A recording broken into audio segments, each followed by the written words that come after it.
9월 2일 새벽 예배를 시작하겠습니다. 사도신경으로 우리의 신앙을 고백하시겠습니다. 나는 전능하신 아버지 하나님, 천지의 창조주를 믿습니다.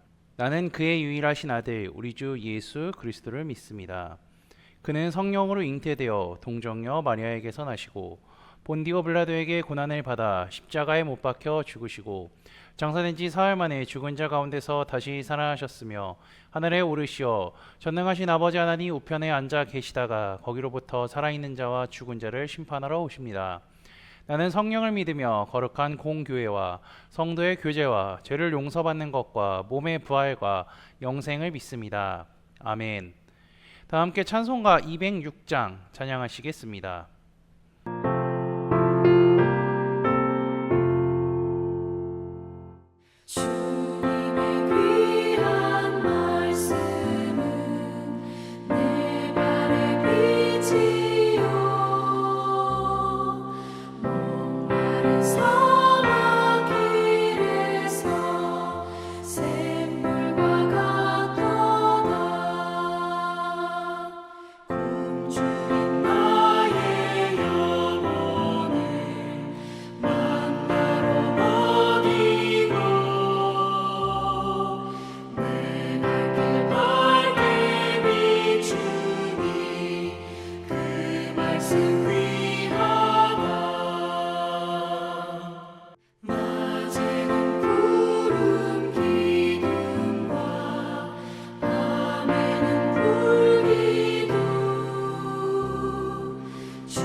오늘 우리 공동체의 말씀 묵상 본문은 여호수아 13장 14장입니다. 그중 13장 1절에서 7절 말씀을 제가 봉독하도록 하겠습니다.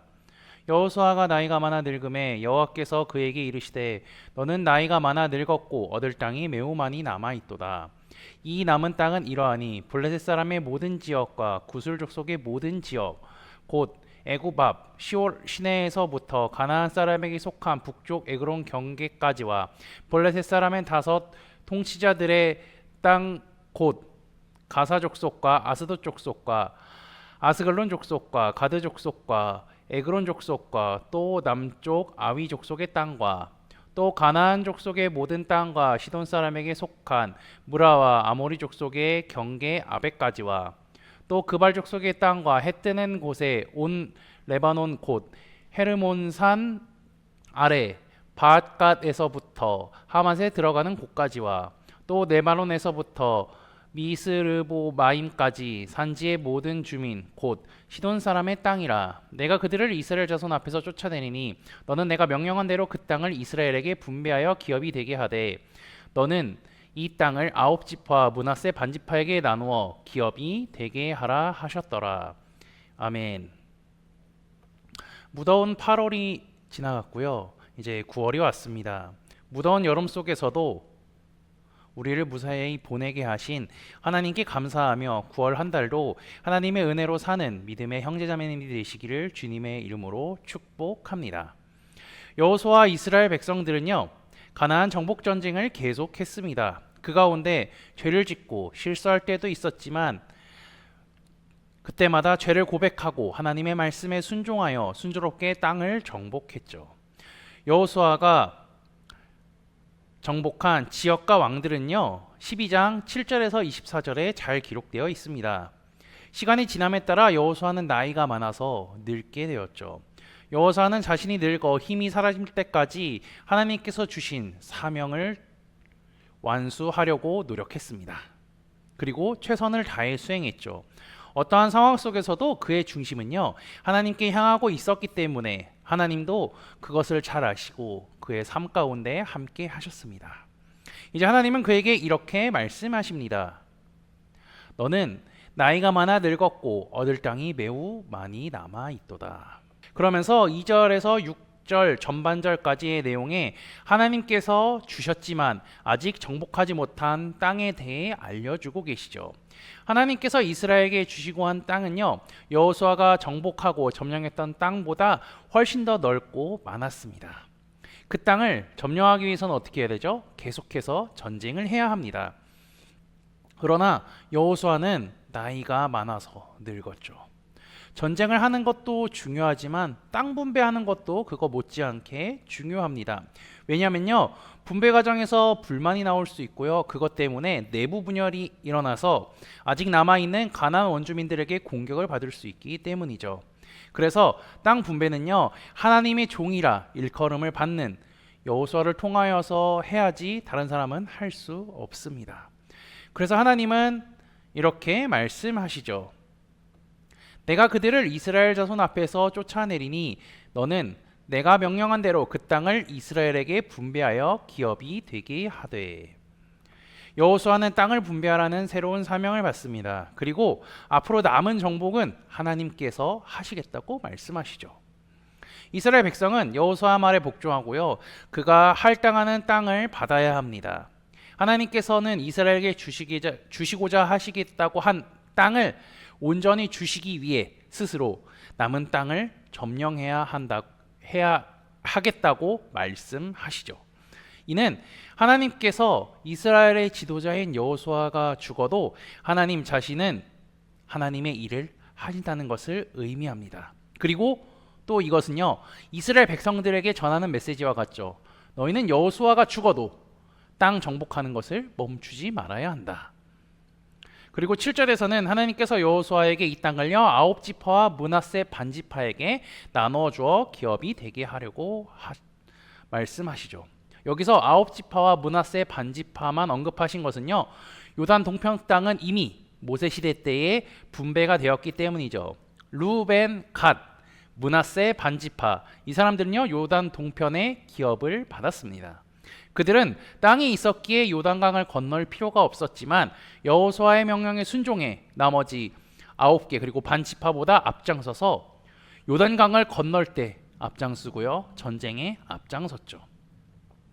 그리고 여호수아 13장부터 19장까지는요, 요단 동쪽과 서쪽의 땅 분배에 관한 내용이 나와 있습니다. 동쪽은 이미 분배된 것에 대해서 다시 한번 설명하고요, 서쪽은요, 하나님께서 여호수아, 엘르아살 그리고 12 족장들을 모아서 제비를 뽑아 땅 분배를 하고 그 땅의 범위에 대해서 기록하고 있죠. 제사장, 지도자, 12지파의 족장들이 모여서 제비를 뽑는다는 것은요, 이것은 하나님께서 정하신 방법으로 지도자들이 모여서 공정하게 제비를 뽑는다는 겁니다. 이렇게 땅 분배가 된 지파들은요, 그 땅이 산악지대든 평지든 살기 불편한 지역이든 상관없이 그대로 살아야 하고요, 그곳을 정복해야 합니다. 전쟁에 필요한 무기나 물자들이 없을 수 있죠. 그리고 제대로 훈련받지 못한 병사들이 있을 수 있습니다. 또 전투를 지휘하거나 그 전략을 짤 전략가가 능력이 없을 수도 있습니다. 그뿐 아니라 그 땅에 살고 있는 가나안 민족들이 전투력이 훨씬 높고요, 무기도 갖고 있고요, 그리고 덩치도 클 수 있습니다. 하지만 이스라엘과 함께 하시는 하나님께 전쟁의 승패가 달려있기에 하나님의 말씀을 의지하여 순종하면 나가면 그만입니다. 그렇게 한다면요, 하나님께서는요, 모든 전쟁에서 승리를 주실 뿐더러 그 땅을 온전히 정복하게 하실 것이라고 말씀하셨고요, 그리고 이스라엘과 영원히 함께 하신다고 말씀하셨습니다. 여호수아는 나이가 들었습니다. 늙었습니다.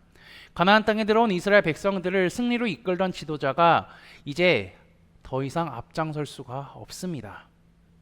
그리고 지도자가 나이가 들어서 더 이상 앞장설 수 없지만 이스라엘 백성들은 좌절하지 않아야 합니다. 왜냐하면요, 하나님께서 정복을 하신다고 말씀하셨고요, 그리고 이스라엘 모든 전쟁의 승패는 누구한테 달려있죠? 바로 하나님께 달려있기 때문입니다. 이 땅을 분배받은 부모들의 세대들, 이 세대들은 무엇을 경험했죠? 출애굽을 경험했습니다. 출애굽을 하시게 했던 분, 그리고 사막의 광야 생활 속에서 먹을 것과 마실 것을 주시고 구름 기둥과 불 기둥을 주셔서 그들을 인도하셨던 그 하나님이 부모 세대뿐만 아니라 이제 땅을 받는 그 자녀 세대들, 그 자신들의 세대는 무엇을 경험했죠? 요단강을 건넜습니다. 여리고성을 무너뜨렸습니다. 아이성을 정복했습니다. 크고 작은 전투에서 승리하게 하셨습니다. 그 하나님을 기억하며 믿어야 하고요. 그리고 그분의 말씀을 온전히 지키며 살아야 합니다. 지도자는 나이가 들어 죽습니다. 그렇지만 하나님은 영원히 죽지 않고 계속해서 일하고 계십니다. 자기 백성을 위하여서 끝없이 일하고 계시는 하나님을 기억하며 그분을 굳게 믿고 그 말씀을 온전히 믿고 순종하며 살아가는 코너스톤 믿음의 형제자매들이 되시기를 주님의 이름으로 축복합니다. 다 함께 찬송가 325장 찬양하시겠습니다.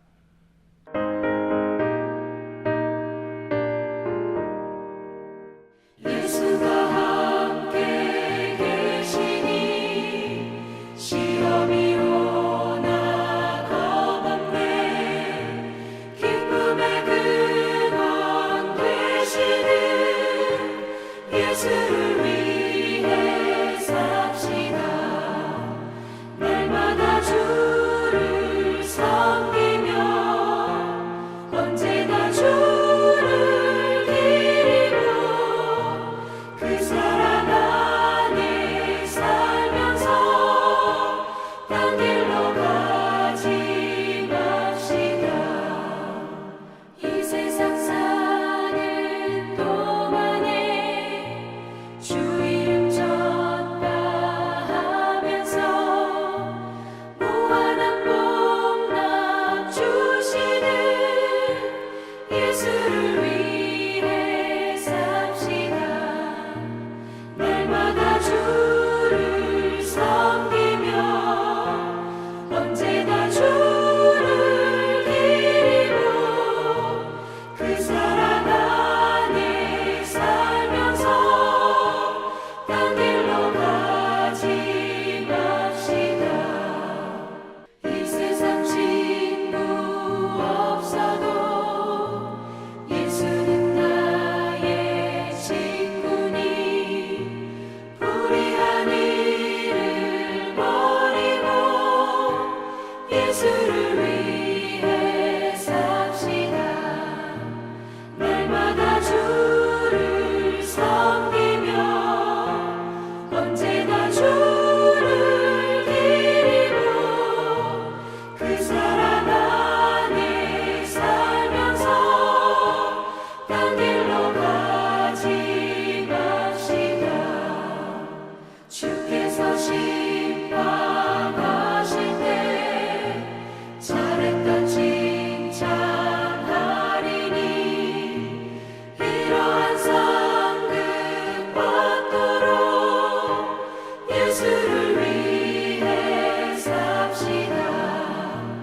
날마다 주를 섬기며 언제나 주를 기리고 그 사랑 안에 살면서 딴 길로 가지 맙시다. 다 함께 기도하시겠습니다. 무더운 8월을 무사히 보내게 하시고 9월의 첫 주를 허락하신 하나님께 감사합니다. 좋은 날씨를 주시고 살아갈 힘과 능력을 주셨을 뿐 아니라 우리 안을 동행하신 하나님을 잊지 않게 하옵소서. 날마다 하나님의 말씀을 묵상하며 내 입에서 말씀이 떨어지지 않는 삶을 살도록 인도하여 주옵소서. 지난주 말씀을 기억하며 기도합니다. 다니엘은 하나님이 기뻐하신 뜻을 정했습니다. 그는 세상의 유혹과 흐름에 넘어간 것이 아니라 마음의 중심을 하나님께만 향하기로 작정했습니다. 자신의 생활과 판단 기준을 하나님의 말씀으로 하기로 결정했습니다. 다니엘의 이런 결심을 하나님께서는 기뻐하셨을 뿐 아니라 늘 그와 함께 하셨음을 기억하고 우리의 마음과 뜻도 하나님께로 향하며 삶을 살아가도록 인도하여 주옵소서. 여호수아가 나이가 들어서 전쟁에 더 이상 나갈 수 없었지만 이스라엘의 삶과 정복 정쟁을 이끄시는 분이 하나님이심을 기억하게 하옵소서. 하나님의 말씀대로 땅 분배가 이루어졌고 하나님께서는 이스라엘에게 그 땅을 주시겠다고 약속하셨습니다. 하나님의 말씀을 기억하고 믿는 자에겐 하나님께서 늘 함께 하셨다는 것을 기억하며 우리도 하나님의 말씀을 기억하고 순종하는 삶을 살도록 인도하여 주옵소서. 예수 그리스도의 이름으로 기도합니다. 아멘. 이 시간 합심으로 기도할 제목들을 나눕니다. 먼저 성부, 성자, 성령 삼위 하나님을 묵상하며 경배하는 삶을 살도록 기도하시고 회개와 경건한 삶을 살도록 기도하시기 바랍니다. 지난주를 들었던 말씀을 기억하며 기도하시고 교회를 이끌어 가시는 담임 목사님과 사역자들을 위해 기도해 주시기 바랍니다. 화요일에 진행되는 성역 공부와 목요일에 진행되는 목회자 세미나를 위해 10월에 있는 전교인 수련회를 위해 수그룹원들을 위해 환우의 회복을 위해 각자 가지고 계신 기도의 제목들을 놓고 기도하시기를 바라며 오늘도 주 안에서 승리하십시오.